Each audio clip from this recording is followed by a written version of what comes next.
दोस्तों, brain rules book में author John Medina कहते हैं कि साइंस हमारे डेली लाइफ को चेंज कर सकता है। इस बुक में जो उन्होंने 12 रूल्स बताए हैं, वो रूल्स हमें समझाते हैं कि हमारा दिमाग किस कंडीशन में सबसे अच्छी तरह काम करता है। चाहे आप स्टूडेंट हो, हाउसवाइफ हो, एम्प्लॉय हो या एक बिजनेसमैन, आप इन रूल्स को अपनी लाइफ में अप्लाई करके अपने ब्रेन को और अपनी लाइफ को बदल सकते हो। तो चलिए आते हैं डायरेक्ट काम की बात पर। तो रूल नंबर 1 है एक्सरसाइज। ऑथर कहते हैं कि एक एवरेज होमोसेपियन दिन में करीब 10 से 20 किलोमीटर चलता था। इसका मतलब ये है कि हमारे ब्रेन का डेवलपमेंट 8-8 घंटे बैठकर नहीं हुआ है, ये चलने फिरने से, एक्सरसाइज करने से हुआ है। जब हम एक्सरसाइज करते हैं तो BDNF नाम का एक प्रोटीन हमारे ब्रेन में बनता है और ये प्रोटीन हमारे ब्रेन की ग्रोथ के लिए एक मिरेकल की तरह होता है। एक्सरसाइज से ब्रेन में ऑक्सीजन का फ्लो इंक्रीज हो जाता है और इससे हमारे ब्रेन में जमे फ्री रेडिकल्स कम होते हैं। एक्सरसाइज करने से हमारी बॉडी हमारे फुट से ज्यादा एनर्जी इस्तेमाल करती है। हमारी बॉडी के हर टिश्यू में ब्लड फ्लो बढ़ जाता है और जब ब्लड फ्लो बढ़ता है तो हमारी बॉडी नए ब्लड वेसल्स बनाना शुरू कर देती है। इससे हमारे ब्लड का काम आसान हो जाता है, जैसे विटामिन एंड मिनरल्स को मूव करना एंड वेस्ट को खत्म करना। इन सब का फाइनली फायदा होता है हमारे ब्रेन को। रूल नंबर 2 है सर्वाइवल। हमारा ब्रेन एक सर्वाइवल टूल है, यह हमें जिंदा रखने के लिए बना है। ऑथर कहते हैं कि इंसान इसलिए जिंदा बच सका क्योंकि उसने दूसरों के साथ कोऑपरेट करना सीख लिया, टीम्स बनाना सीख लिया और हम इसी तरह सर्वाइव कर सकते हैं। एक दूसरे को समझना ही सर्वाइव करने का बेस्ट तरीका है। जंगल में भी सर्वाइव करने में रिलेशनशिप्स ने हमारी बहुत मदद की। यही बात ऑफिसेज और स्कूल्स में भी लागू होती है। अगर कोई इंसान अपने बॉस या टीचर के साथ सेफ फील नहीं करता है तो वो अच्छा परफॉर्म नहीं करेगा। अगर एक स्टूडेंट को ऐसा लगता है कि उसे गलत समझा जा रहा है क्योंकि उसके टीचर उस स्टूडेंट से उस तरह कनेक्ट नहीं हो पा रहे हैं जिस तरह से वो स्टूडेंट सीखता है, तो वो स्टूडेंट अकेला फील करने लगता है। तो हमारी वर्क प्लेस और क्लासरूम में भी एक दूसरे को एनकरेज करना और एक दूसरे की हेल्प करने वाला कल्चर होना चाहिए। रूल नंबर 3 है वायरिंग। हर दिमाग अलग अलग तरह से वायर्ड है। जो भी बात आप करते हो, जो भी आप सीखते हो, ये एक्चुअली आपके ब्रेन को रिवायर करता है। इससे आपके ब्रेन में फिजिकल चेंजेस होते हैं। पहले माना जाता था कि इंटेलिजेंस की 7 कैटेगरीज होती हैं। बाद में पता चला कि इंटेलिजेंस की 700 करोड़ कैटेगरीज हो सकती हैं। यानी कि हर इंसान अलग अलग तरह से सोचता है। हर इंसान का दिमाग एक दूसरे से अलग है। हर स्टूडेंट का, हर एम्प्लॉय का, हर कस्टमर का ब्रेन अलग तरह से वायर्ड होता है। यहाँ तक कि जुड़वा लोगों के ब्रेन्स भी अलग अलग तरह से वायर्ड होते हैं। आपका ब्रेन जिस तरह से इन्फॉर्मेशन स्टोर करता है, दुनिया में किसी का भी ब्रेन उस तरह से इन्फॉर्मेशन स्टोर नहीं करता। हर ब्रेन अलग अलग तरह से काम करता है। हमारे ब्रेन के डिफरेंट पार्ट्स डिफरेंट लोगों में डिफरेंट स्पीड से डेवलप होते हैं। ये फैक्ट हमारे एजुकेशन सिस्टम ने इग्नोर कर रखा है। इसे अगर एक सिंपल एग्जांपल से आपको समझाऊं तो मान लो कि जैसे कि एक स्कूल में 4th क्लास में 30 बच्चे हैं। अब जिस तरह से उस क्लास में हर बच्चा अलग है, कोई लंबा है, कोई छोटा है, कोई पतला है, कोई मोटा है, कोई डार्क है, कोई फेयर है, बिल्कुल इसी तरह उन बच्चों के ब्रेन्स भी अलग अलग हैं। वो सारे बच्चे 8 साल के तो हैं, लेकिन उनके ब्रेन एक जैसे डेवलप नहीं हुए हैं। किसी के ब्रेन में कुछ एरियाज डेवलप हुए हैं तो किसी के ब्रेन में कुछ दूसरे एरियाज डेवलप हैं तो किसी के ब्रेन में कुछ कम डेवलप हुए हैं, लेकिन सबको पढ़ाया जाता है बिल्कुल एक जैसा, ये मान करके सबके ब्रेन्स एक जैसे डेवलप हुए हैं, जबकि ऐसा नहीं है। रूल नंबर 4 है अटेंशन। हमारा ब्रेन बोरिंग चीजों पर अटेंशन नहीं देता। इस वीडियो को देखने के दौरान आपके ब्रेन में करोड़ों न्यूरॉन्स आपका अटेंशन इस वीडियो से हटाने की कोशिश कर रहे हैं, लेकिन उन करोड़ों में से कुछ ही कामयाब हो पाते हैं और बाकियों को आप नोटिस नहीं करते। क्या अभी आप अपने पैर को फील कर सकते हो? जब तक मैंने ये बात नहीं कही थी तब तक शायद आपका ध्यान अपने पैर पर था ही नहीं। हमारा ब्रेन मल्टीटास्किंग के लिए नहीं बना है। आप इस वीडियो को देखते हुए अपना पैर तो हिला सकते हो, लेकिन जब बात आती है मुश्किल कामों की तो हम वो नहीं कर सकते। ड्राइव करते हुए मोबाइल पर बात करना एक तरह से शराब पीकर गाड़ी चलाने जैसा है। जब हम हमारा फोकस एक काम से दूसरे काम पर लाते हैं, इसके लिए हमारे ब्रेन को मेहनत करना पड़ती है। इसमें कुछ फ्रैक्शंस ऑफ सेकंड्स का टाइम लगता है। इसीलिए मोबाइल फोन पर बात करने वाले लोग आधा सेकंड देर से ब्रेक लगाते हैं और उनकी गाड़ियां ज्यादा ठुकती हैं। स्कूल्स और वर्क प्लेसेस में इसी तरह की मल्टीटास्किंग को एनकरेज किया जाता है। आप किसी भी ऑफिस में चले जाओ, आप देखोगे कि लोग ईमेल्स भी भेज रहे हैं, सेम टाइम फोन पर भी बात कर रहे हैं एंड व्हाट्सएप भी चेक कर रहे हैं। रिसर्चर्स से पता चला है कि मल्टीटास्किंग करने से एरर रेट 50% तक बढ़ जाता है और काम में भी डबल टाइम लगता है। रूल नंबर 5 है मेमोरी। याद करने के लिए रिपीट करिए। इंसानी दिमाग 30 सेकंड्स तक के लिए एक इन्फॉर्मेशन के 7 पीसेस ही याद रख सकता है। यानी कि किसी ने आपको उसका फोन नंबर बताया और आपने उसे एक ही बार सुना या एक ही बार पढ़ा, तो आपको उसके सिर्फ 60 डिजिट्स ही याद रहेंगे, वो भी सिर्फ 30 सेकंड तक। अगर आप 30 सेकंड्स के अंदर अंदर उस नंबर को अपने माइंड में बार बार रिपीट नहीं करोगे तो आप पूरा भूल जाओगे। तो अगर आपको एक पार्टी में प्रिया मिली है और आपको उसे याद रखने में कोई हेल्प चाहिए तो अपने माइंड में उसके बारे में थोड़ी और इन्फॉर्मेशन रिपीट करो। प्रिया ने ब्लू कलर का ड्रेस पहना हुआ था और ब्लू मेरा फेवरेट कलर है। ये कोई मजाक नहीं है। एक के बाद एक स्टडीज में यह पता चला है कि बातें रिपीट करने से हमारी मेमोरी इंप्रूव होती है। रूल नंबर 6 है स्लीप। अगर आपको लग रहा है कि आपके माइंड में अनवांटेड थॉट्स और इमोशंस आ रहे हैं तो आप ये ध्यान देना कि कहीं आप लेट नाइट जाग तो नहीं रहे हो। कुछ दिनों पहले मैंने नोटिस किया कि मैं चिड़चिड़ा होते जा रहा हूँ। मैं छोटी छोटी बातों पर गुस्सा हो रहा था और मुझे हमेशा एक मेंटल हेवीनेस रहती थी। वीक में 2 वीडियोस अपलोड करने के लिए मैं रात को 3-4 बजे तक स्क्रिप्ट्स लिख रहा था। जो ऑडियोज रिकॉर्ड हो गई थी उन्हें एनिमेट कर रहा था। ज्यादा वीडियोस बनाने के लिए ज्यादा रिसर्च कर रहा था। इससे हो ये रहा था कि मेरी नींद पूरी नहीं हो रही थी और यही रीजन था मेरे चिड़चिड़ेपन का।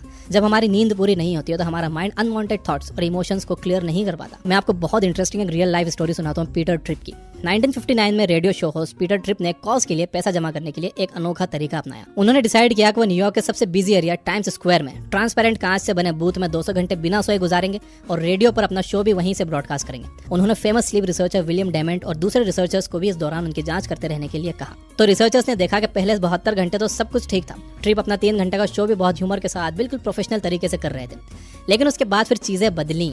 ट्रिप चिड़चिड़े हो गए और अपने आसपास के लोगों को बुरा भला कहने लगे।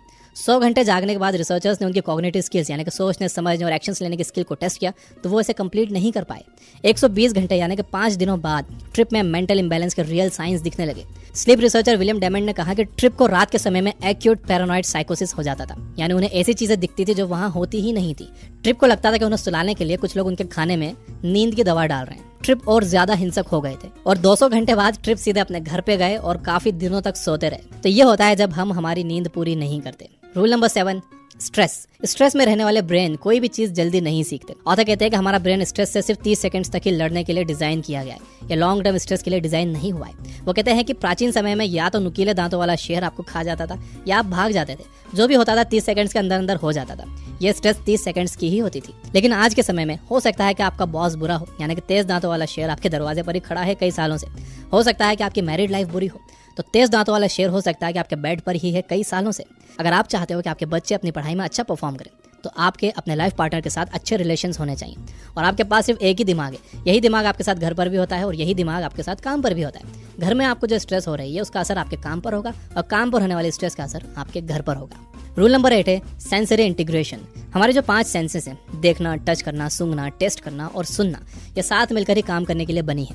ऑथर कहते हैं कि कुछ भी याद करने के लिए सिर्फ एक सेंस पर डिपेंड नहीं होना चाहिए। फॉर एग्जाम्पल, अगर आप कुछ पढ़ रहे हो, अगर आप उसे अच्छी तरह से याद रखना चाहते हो, तो पढ़ते टाइम अपने आसपास एक सेंट या परफ्यूम का इस्तेमाल करो। और फिर जब भी आप उस चीज को याद करना चाहते हो कि आपने क्या पढ़ा था, तो दोबारा आप उस परफ्यूम को सूंघो, आपको वो चीज याद आ जाएगी। रूल नंबर 9 है विजन। ये सबसे जरूरी सेंस है। जब हम कोई बात सुनते हैं तो 3 दिनों बाद वो हमें बस 10% ही याद रह जाती है, लेकिन अगर आप उसे देखते हो तो वो 65% याद रह जाती है।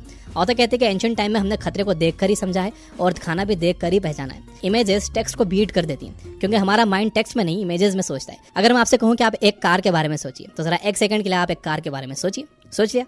तो आपके माइंड में कार की इमेज आई ना कि कार नाम का वर्ड। तो हमारा माइंड इमेजेस में सोचता है, इसलिए हम इमेजेस से जल्दी सीखते हैं। रूल नंबर 10 है जेंडर। मेल्स और फीमेल्स के दिमाग अलग अलग होते हैं। फीमेल्स के मुकाबले मेल्स में सिजोफ्रेनिया ज्यादा होता है, जबकि फीमेल्स में मेल्स के मुकाबले ज्यादा एंजाइटी और डिप्रेशन होता है। मेल्स में एंटी सोशल बिहेवियर ज्यादा दिखता है। ज्यादातर अल्कोहलिक्स और ड्रग एडिक्ट्स मेल्स में पाए जाते हैं, जबकि भूख ना लगने की प्रॉब्लम फीमेल्स को ज्यादा होती है। जब रिसर्चर लैरी काहिल ने एक एक्सपेरिमेंट किया, तो उन्हें पता चला कि स्ट्रेस के टाइम मेल्स के राइट ब्रेन के हेमिस्फीयर का एमिगडाल एक्टिवेट होता है, जिससे वो सिचुएशन को आउटलाइन करके सिचुएशन को आसानी से समझ पाते हैं। और जब फीमेल्स को स्ट्रेस होता है, तो उनके ब्रेन के लेफ्ट हेमिस्फीयर का एमिगडाल एक्टिवेट होता है, जिससे वो सिचुएशन की डिटेल्स को समझ पाती हैं। Rule number 11 exploration. हम पावरफुल और नेचुरल एक्सप्लोरर्स हैं, यानी हमारे ब्रेन्स एक्सप्लोर करने के लिए बने। हम कैसे सीखते हैं, इसका सबसे अच्छा एग्जांपल्स बेबीज हैं। बेबीज हर एक चीज को उलट पलट कर देखते हैं, उसे एक्सप्लोर करते हैं, ऑब्जर्व करते हैं। ये क्यूरियोसिटी हम में पैदाइशी होती है और ये क्यूरियोसिटी और एक्सप्लोर करने की डिजायर हम में हमेशा होती है, चाहे हम क्लासरूम में हो या फिर ऑफिस में। रूल नंबर 12 है म्यूजिक। ये रूल बुक के फर्स्ट एडिशन में नहीं था, ऑथर ने इसे सेकंड एडिशन में ऐड किया है। एक स्टडी में रिसर्चर्स ने स्कूल के बच्चों को वीक में 2 बार म्यूजिक लेसन्स देना शुरू किया। उन्होंने नोटिस किया कि इससे बच्चों का न्यूरो आर्किटेक्चर चेंज होने लगा। इससे बच्चों की राइटिंग स्किल्स इंप्रूव हो गई और उन्हें वर्ड्स पहचानने में भी आसानी होने लगी। 10 साल की उम्र के जो बच्चे पिछले 3 सालों से म्यूजिक की ट्रेनिंग ले रहे थे, उनकी वोकैबुलरी और नॉन वर्बल रीजनिंग स्किल्स उन बच्चों के मुकाबले काफी बेहतर हो गई जो म्यूजिक ट्रेनिंग नहीं ले रहे थे। तो दोस्तों, ये थे दिमाग के 12 rules from the book Brain Rules by John Medina. अगर आप मेमोरी इंप्रूव करने के बारे में और भी बेहतरीन बुक समरीज पढ़ना और सुनना चाहते हो, तो आप ये बुक ऐप पर जाकर सर्च में बस ब्रेन लिखिए, तो उससे रिलेटेड आपके पास सारी बुक्स की लिस्ट आ जाएगी और आप वहां उसे सुन भी सकते हो, पढ़ भी सकते हो। और इसका ईयरली चार्ज बस 999 रुपए है। तो अब आप इस वीडियो को लाइक करो और मैं करता हूँ इसे समराइज। तो पहला ब्रेन रूल है एक्सरसाइज। एक्सरसाइज से हमारा दिमाग तेज होता है। सेकंड रूल है सर्वाइवल। हमारा ब्रेन एक सर्वाइवल टूल है, ये हमें जिंदा रखने के लिए बना है। रूल नंबर 3 है वायरिंग। हर दिमाग अलग अलग तरह से वायर्ड होता है। रूल नंबर 4 है अटेंशन। हमारा ब्रेन बोरिंग चीजों पर अटेंशन नहीं देता है। रूल नंबर 5 है मेमोरी। याद रखने के लिए बार बार रिपीट करिए। रूल नंबर 6 है स्लीप। नींद आपके ब्रेन को हेल्दी बनाती है। अगर आप इनफ नींद नहीं ले रहे हो तो आपका दिमाग कमजोर हो जाता है। बहुत से लोग पूछते हैं कि कितनी नींद लेनी चाहिए, तो इसका जवाब ये है कि आप जब सो तो खुद से उठो, ना कि अलार्म से, उतनी नींद लेनी चाहिए। रूल नंबर 7 है स्ट्रेस। स्ट्रेस में रहने वाले ब्रेन कोई भी चीज जल्दी नहीं सीखते। रूल नंबर 8 है सेंसरी इंटीग्रेशन। कुछ भी याद करने के लिए सिर्फ एक सेंस पर डिपेंड नहीं होना चाहिए। रूल नंबर 9 है विजन। सुनने के मुकाबले जो हम देखते हैं वो हमें ज्यादा याद रहता है। रूल नंबर 10 है जेंडर। मेल्स और फीमेल्स के ब्रेन्स अलग अलग होते हैं।